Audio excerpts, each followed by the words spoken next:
آل India تنظیم انصاف اور مائنارٹی ڈاکٹرز ایسوسی ایشن کے مشترکہ تعاون سے ناندیڑ میں ان دنوں ایک مہم چلائی جا رہی ہے۔ اس مہم کے ذریعے دونوں تنظیموں کے کارکنان ناندیڑ شہر کے مختلف سلم بستیوں کا سروے کر رہے ہیں۔ گھر گھر جا کر لوگوں سے ملاقات کی جا رہی ہے۔ ملاقات کے دوران تمام لوگوں کے جسم کی درجہ حرارت اور آکسی میٹر سے دل کی دھڑکن کی پیمائش کی جا رہی ہے۔ جس کسی میں کورونا وائرس کے شکار ہونے کی ذرا سی بھی علامتیں نظر آتی ہے، انہیں اسپتال بھیج کر کورونا کی جانچ کروائی جاتی ہے اور کورونا مثبت رپورٹ آنے پر متعلقہ مریض کو سرکاری اسپتال میں بھرتی کیا جاتا ہے۔ عام طور پر یہ مہم سرکاری طور پر حکومت کی جانب سے مقرر کیے گئے سرکاری ملازمین کے ذریعے منعقد کی جاتی ہے، لیکن لوگوں میں پائی جانے والی غلط فہمیاں اور ڈر کی وجہ سے سرکاری ملازمین کو لوگوں کا تعاون نہیں مل رہا ہے۔ ایسے میں سماجی تنظیموں نے اس معاملے میں لوگوں کو سمجھانے اور انہیں کورونا وائرس کے بارے میں بیدار کرنے کا فیصلہ کیا ہے۔ تنظیم انصاف کے کارکنان مرد و خواتین گھر گھر جا کر لوگوں سے رابطہ قائم کر رہے ہیں۔ اس مہم کے ذریعے لوگوں کے دلوں میں پایا جانے والا ڈر کافی حد تک نکلتا جا رہا ہے اور لوگ انہیں اپنائیت کے احساس کے ساتھ مل رہے ہیں۔ پچھلے 4 دنوں سے یہ مہم جاری ہے۔ روزانہ 200 سے 300 مکانات کا سروے کیا جاتا ہے۔ آل انڈیا تنظیم انصاف اور مائنارٹی ڈاکٹرز ایسوسی ایشن کے ذمہ داران نے مہم کی تیاریوں کے سلسلے میں ایک مشترکہ اجلاس بھی منعقد کیا۔ اس میں تنظیم انصاف کے والنٹیئرز کو اس مہم کے دوران کیے جا رہے سروے کی مکمل ٹریننگ دی گئی اور انہیں تمام احتیاطی تدابیر کو اپناتے ہوئے لوگوں سے رجوع ہونے کے لیے تیار کیا گیا۔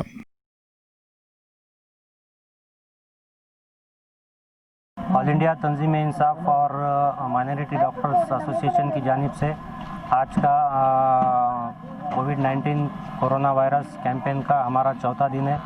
آج ہم ایک ڈینس پاپولیٹڈ ایریا میں ہے، عیدگاہ چوراستہ، اور یہ محلے کا نام ہے حبیبیہ کالونی شیڈ۔ تو آج صبح سے ہمارا یہ کیمپین یہاں پر چالو ہے اور تقریباً 200 سے 250 تک کے آج ہم نے اسکریننگ اور آکسی میٹر سے جو ہے وغیرہ چیک اپ ہو گئے ہیں۔ تو یہ 4 بجے تک کا ہمارا جو ہے آج کا یہاں کا جو ہے کیمپین مختلف ایریا میں الگ الگ 4 ایریاز ہیں یہاں پر، تو 4 ایریاز میں بھی ہم یہ کمپلیٹ جو ہے کر لیں گے۔ آج ہمارے کیمپین کا 4تھا دن ہے، تو ہم نے آج حبیبیہ کالونی سے ہمارے دوسرے 4تھے کیمپ کی شروعات کی ہے۔